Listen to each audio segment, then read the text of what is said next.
Buen día. Dialogamos con la licenciada Ana Contini, coordinadora de Inocuidad Alimentaria de la Municipalidad de Zapala, que depende de la Secretaría de Ambiente y Desarrollo Sustentable. Bueno, Anita, un gusto, un placer saludarte, luego de un tiempito prolongado, pero qué mejor oportunidad de poder dialogar, de conocer las tareas que están realizando precisamente en el caso tuyo como coordinadora, porque sabemos que tenés una agenda bastante importante. ¿Todo bien? Sí. Bien, sí, tenemos tareas importantes y muy gratas para mí. Claro. Las hago con mucho entusiasmo, así que... Eso está muy bueno. Un gran desafío seguramente también en tu vida, en tu trayectoria. Bueno, estar en la función pública, ¿no es cierto? ¿Contenta? Sí, igual dudé, no me resultó fácil acceder, sobre todo por la exposición que tienen estos puestos, pero me parecía que tampoco nunca me habían convocado, yo tampoco estaba preparada, me parece que este era un buen momento, me había hecho conocida también en la parte de inocuidad alimentaria por los cursos de manipuladores de alimentos, y todo eso fue sumando y dije, ¿y por qué no? Yo soy de Zapala, amo Zapala, me voy a quedar y vivo quejándome de las condiciones en que está Zapala.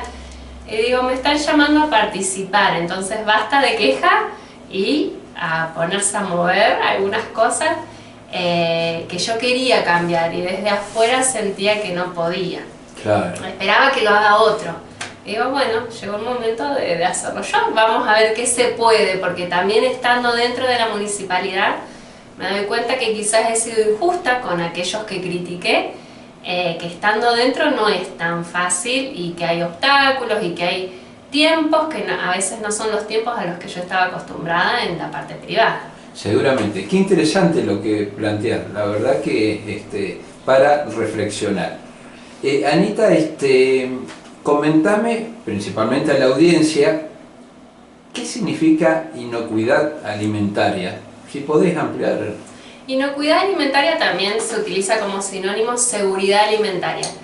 Es un derecho de la población recibir alimentos inocuos, alimentos seguros, y esto ya no se relaciona con lo saludable. Quizás a mí, con mi trabajo en el consultorio, me relaciona con la alimentación saludable, sino que en esto estamos hablando de un alimento sin contaminación. Claro. Quizás pueda tener aditivos, quizás no sea lo más saludable, porque puede tener nutrientes que no son tan necesarios, pero sí que no lleve contaminación, es decir, que no vaya con bacterias, virus, puede ser contaminación biológica o también contaminaciones físicas, ¿sí? Claro. de la manipulación. Trata específicamente de las etapas de manipulación, que sean higiénicas. Se entiende perfectamente, un tema por demás de apasionante. Y más que nada teniendo en cuenta esta situación, esta contingencia de pandemia, ¿no es cierto?, de aislamiento también. Y hablando de aislamiento y de pandemia, bueno, cuando aceptaste este desafío de la exposición pública, no estaba en cuenta precisamente la llegada de la pandemia. Para nada. Para nada. No, y aquí apunto con el comentario porque seguramente también desde tu sector, de tu área, tuviste que modificar la estructura para llevar el mensaje a la comunidad, ¿no es cierto? Y muchas cosas de las que tenía previstas no las pude hacer porque incluso la semana que empezó era una semana que yo tenía muchas actividades para hacer y todas implicaban reunir gente. Igual yo creo en lo que es mi área, esta pandemia hasta nos puede beneficiar porque quedó a la vista que la higiene es importante. Entonces, cuando yo hablaba quizás en enero, no estoy diciendo hace 1000 años, sino en enero, de cuántas veces hay que lavarse las manos en la cocina, la importancia que tiene no mezclar ciertas cosas, de utilizar bien los productos de limpieza, era una exagerada. Y en cambio ahora parece que es obvio, si yo digo hay que lavarse las manos, y es una obviedad. Claro, qué interesante cada concepto, cada comentario. Yo lo que espero es que todo este lío nos sirva para aprender algunas cuestiones de la inocuidad que podemos aplicar en la inocuidad alimentaria. Ana, fueron un éxito y corresponde destacarlo y resaltarlo todos los cursos virtuales que hicieron precisamente de manipulación de alimentos, ¿no? Sí, qué lindo, qué interesante. Mientras pudimos hicimos el presencial, ahora estamos con la versión online. Quiero destacar, porque me van preguntando en la calle, ¿cuándo es el próximo? ¿Cuándo es el próximo? Teneme en cuenta, avísame, y les digo así, no le aviso a nadie, porque es un curso con mucha demanda. La manera de enterarse es seguir el Face de la Secretaría de Ambiente y Desarrollo Sustentable. Ahí nosotros publicamos el enlace y yo quiero ser como justa con todos, no avisarle a los que yo conozco, sino el enlace está ahí. Y apenas está el enlace les recomiendo se inscriban porque en pocas horas se acaban los cupos. Es un curso muy interesante que a mí me encanta dar, le pongo toda la pasión ahí porque creo mucho en eso. Y noto que a la gente le resulta novedoso porque si bien uno cree, bueno, vamos a hablar de la higiene en la manipulación de alimentos, todos creemos que la re sabemos y se van con cosas muy innovadoras y quedan sorprendidos hasta de cómo es la correcta manera de ordenar la heladera, cómo se usa la lavandina, cómo lavarse las manos, y van cambiando muchas cosas. Lo que más me gusta es que cuando después que han ido a ese curso voy a algún comercio hay algún cambio. Entonces que lo pongan en práctica me parece fundamental porque tiene que ver con la salud de los consumidores y yo soy consumidora de los alimentos de esta ciudad, así que también me interesa cómo tratan los alimentos que yo voy a consumir. Claro, seguramente. Anita, hemos hecho una interesante introducción, bueno, como dije, después de un tiempito que no hablábamos, pero hay un tema que nos convoca precisamente, un tema de actualidad y que han implementado una campaña que está relacionado precisamente una campaña de difusión y prevención del síndrome urémico hemolítico.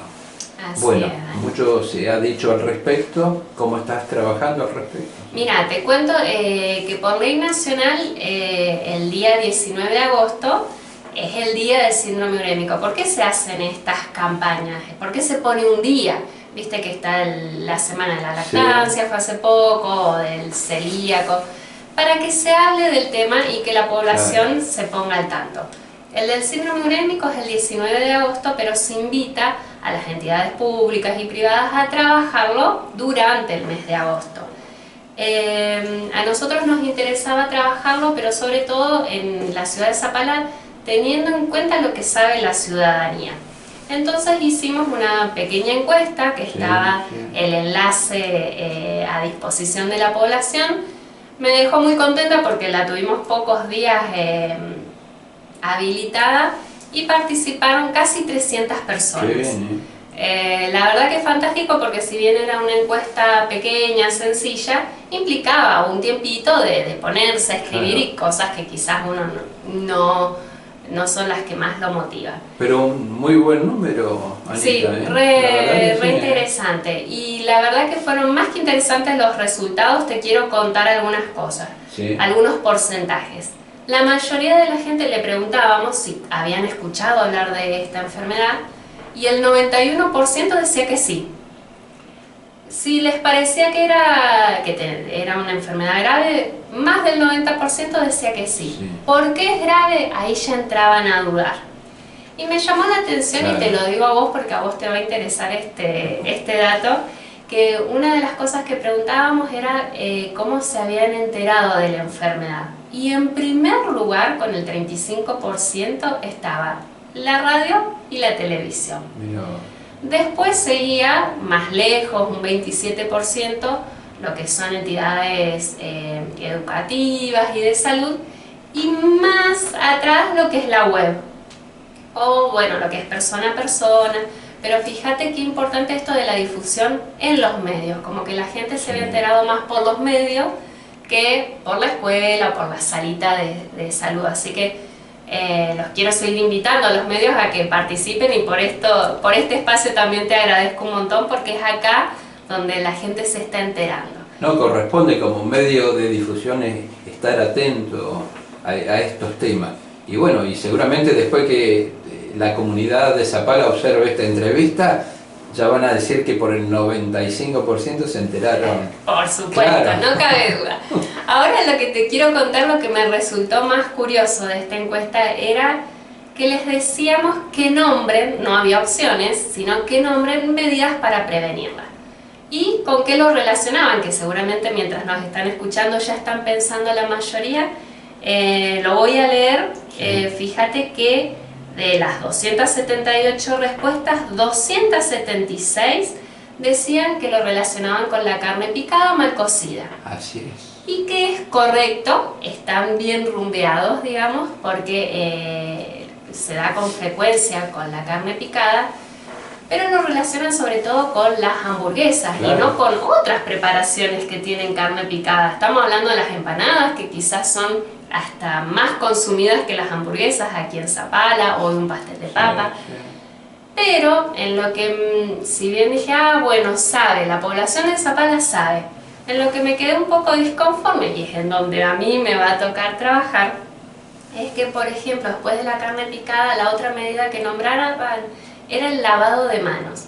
Pero si ustedes después van a ver en la web de la municipalidad y en el Facebook de la Secretaría de Ambiente, van a ver los gráficos, lejos está el lavado de manos. Y el lavado de manos es una medida para prevenir muchísimas enfermedades, entre ellas esta que es gravísima. Luego nombraban lejos la contaminación cruzada, esto que uno imagina, las tablas, ¿sí? Tener en la cocina tablas distintas para manipular verduras, otras para las carnes, pero la contaminación cruzada también está en mi heladera. Si yo en mi heladera ubico las carnes crudas arriba de alimentos cocidos, o que esa carne esté goteando dentro de la heladera, ahí también estoy teniendo contaminación cruzada, y ahí también puede haber probabilidades de tener un síndrome urémico hemolítico. Lejos también nombraban comprar la carne en lugares seguros.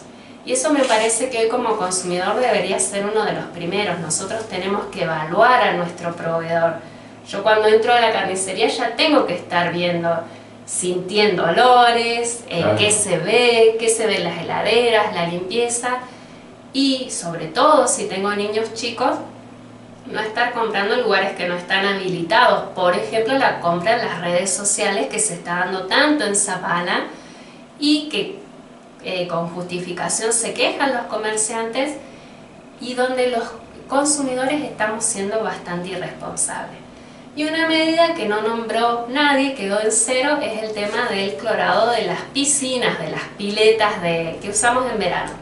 En Zapala quizás son con muchas ganas solo 2 meses, y sería bueno que los papás empiecen a averiguar, y acá es importante, capaz creo algo más antipático, pero a veces los papás averiguan si hay un profe responsable, si la cuota les conviene, si les queda cerca el horario, si el baño está limpio. Estaría bueno empezar a averiguar cómo están clorando, con qué frecuencia, cómo es el procedimiento, porque en esos espacios también puede haber contagio en los niños pequeños que tengan las defensas bajas. Lo que no les dije mientras les hablaba, que mucha población desconocía las complicaciones de esta enfermedad. Las complicaciones son complicaciones renales. Es terminar un tiempo en diálisis, o en Argentina una de las causas frecuentes del trasplante de renal en niños y adolescentes. Entonces estamos hablando de, por haber consumido un alimento contaminado, quizás tener la complicación de llegar a un trasplante renal. No es ninguna pavada. Entonces es algo donde tenemos que empezar a tener más cuidado, porque Argentina está en primer lugar mundial en esta enfermedad. Y es una enfermedad que se relaciona con falta de higiene. Y prevenirla es sencillo.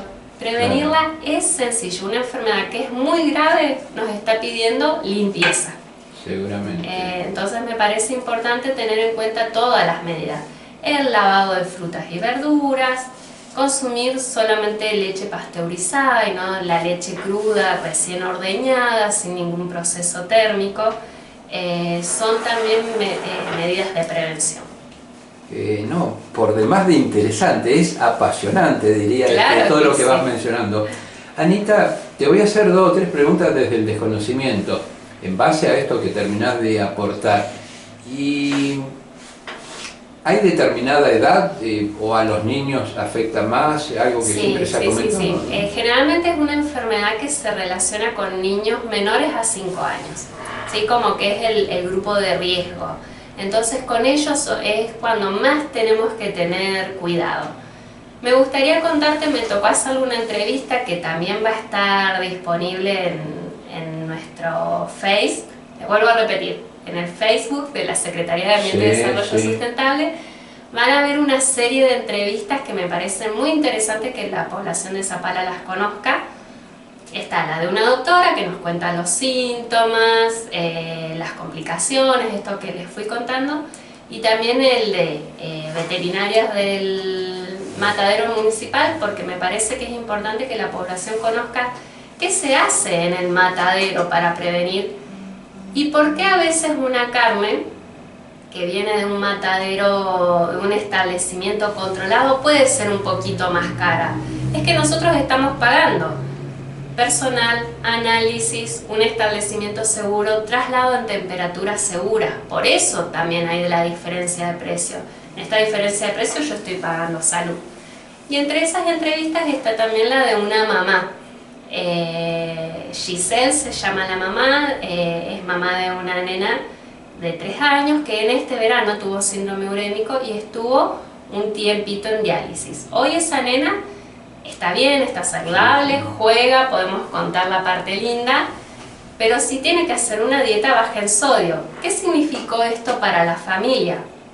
Y no poder, por ejemplo, utilizar nada enlatado, nada comprado afuera, que se complique. Fíjate una cosa tan sencilla como ir a un cumpleaños. Hoy esta nena no puede ir a un cumpleaños y compartir la comida de todos los otros niños que están comiendo. Además, su mamá decidió dejar su trabajo para tener más tiempo para cuidarla. Entonces, fíjate que, más allá que estamos contando la historia de una nena que hoy está bien, tiene que tener cuidados que no son los mismos que en otro niño.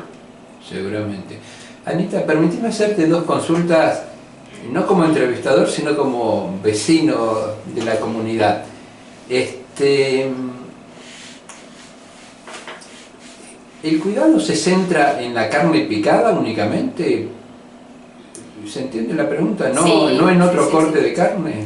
Mira, vamos a contar por qué en la cocción, digamos. Sucede que esta bacteria está en el intestino, ¿sí? de los animales. Hay varias cepas, se llama Escherichia coli. Hay una cepa que produce el síndrome urémico hemolítico. Como está en el intestino del animal, en la faena, ahí Dani, vamos a tener que hablar de caca. Muy bien. ¿Puedo? Sí. La materia fecal puede bañar algún corte de carne. Quizás no han visto la faena de una vaca, pero de un animal grande, pero quizás capaz han tenido la posibilidad de ver en un conejo, en un pollo. Entonces vieron que con frecuencia cuando sucede eso, el contenido intestinal puede manchar la carne. Pasa que esta bacteria muere a más de 71 grados. Entonces si yo tengo un corte como un peseto, una colita de cuadril, un corte entero que yo voy a meter en una olla o en el horno, esa contaminación está solo en la superficie.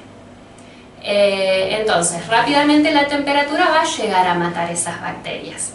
Sucede que cuando yo pico la carne, todo lo que estaba afuera pasa adentro. Entonces si la cocción no llega al centro de esa carne picada, de esa hamburguesa por ejemplo, a más de 71 grados por más de 3 minutos, no alcanza a matarla. Entonces por eso es que se relaciona tanto con la carne picada. Pero te decía, si yo utilicé la misma tablita donde apoyé la carne cruda, vuelvo a apoyar la carne cocida, como en un asado, vieron que a veces van con la bandeja donde salaron. He comido asado en tu casa, espero que no hagas esta práctica.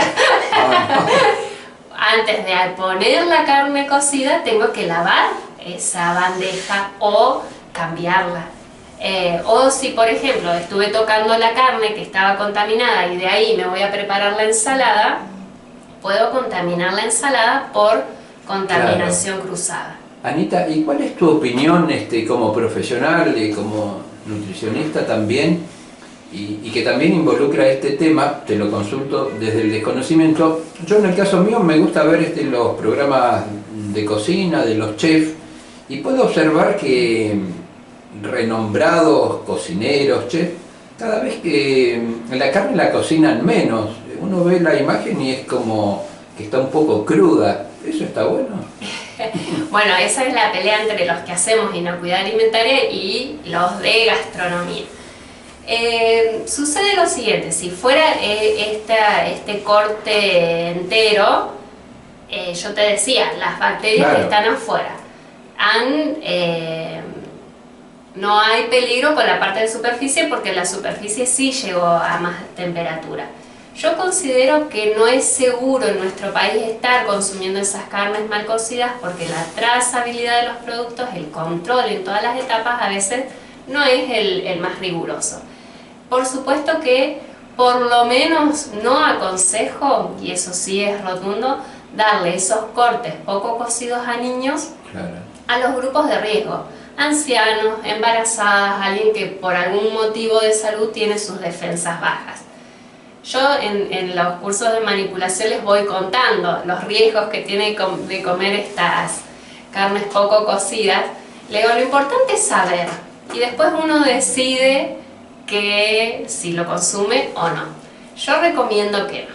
Se entiende perfectamente. Y en cuanto a esto de los programas que me decías, en algunas cosas han sido muy de escuela. Mucha gente aprendió esto de cambiar las tablas gracias a los programas. Pero otras veces yo veo, obviamente están sin cofia, que no sería lo recomendado, uñas pintadas, uñas largas, uñas con esmalte, mucha gente hablando arriba de la comida. Esos serían ejemplos, sí, criticables. Bueno, así que si alguien te invita a comer un asado, que tome todas las precauciones. Por supuesto. Anita, vamos aprendiendo. Han ido pasando los minutos. Yo creo que te quiero comprometer para otra entrevista también, y para tocar otras aristas de tu trabajo, de tu profesión, y también relacionadas inclusive a esta extensa cuarentena y relacionado a la nutrición y a todo lo que ha llevado esta contingencia. Sobre este tema, ¿algo más para agregar? Quería contarte que, si bien es en agosto, que enmarca la ley nacional su difusión, y nosotros estamos respetando este marco, que es nacional, nosotros vamos a volver a insistir en el tema en los meses de verano, porque es una bacteria que le gusta la temperatura de más de 25 grados, que acá en Zapala la tenemos más bien en diciembre, enero. Entonces en nuestra localidad los casos se dan más bien en el verano.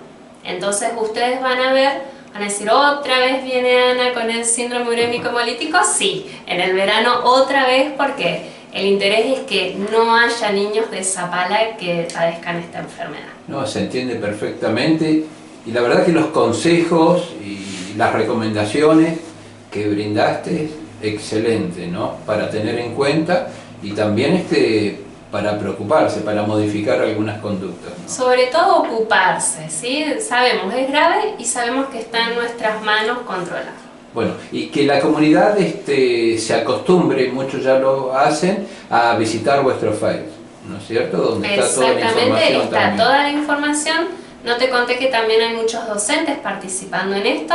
Aquel docente que quiere participar y no se enteró, está todo el material compartido en nuestro Facebook, y pueden bajarlo de ahí, trabajarlo con los alumnos. También estamos disponibles desde la coordinación para colaborar con los docentes. No dije eso, les tengo que agradecer a tanta gente. Han colaborado los chicos de la Dirección de Juventud, los de difusión, del Distrito de Educación, su director y los supervisores participaron, colaboraron un montón, así que creo que va a ser una campaña interesante. Bueno, qué linda charla hemos mantenido. La podemos graficar como el capítulo 1 de Dialogando con Anita. Bueno, dale. Volveremos, ¿te parece? Yo me comprometo a volver y también te comprometo a vos, porque ahora que tuve este resultado, que la gente se entera más por los medios que por las entidades educativas, los necesito a los medios. Bueno, gracias por todo, lo mejor para vos. Igualmente, Dani, gracias a vos.